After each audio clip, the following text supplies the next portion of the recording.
binibidyohan ko kayo eh. Bigat na.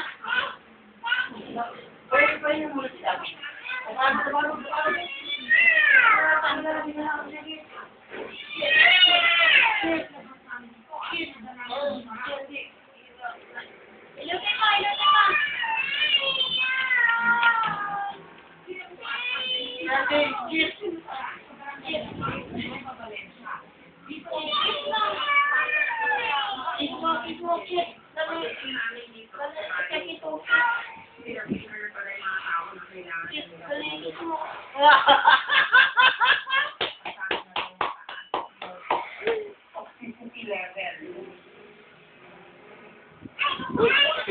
Ay, galing nga.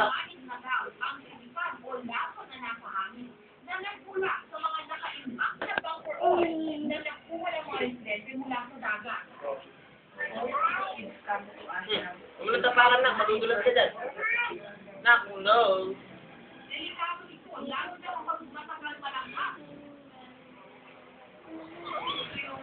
Yung mga langis na nakuha nila sa dagat. Ang problema ngayon, Ito?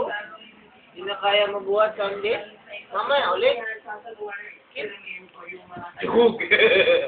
tinitignan nila kung yung Tuhog. pinagpilaan ng kasaba, pwedeng ilagay sa lupa o sa buhangin.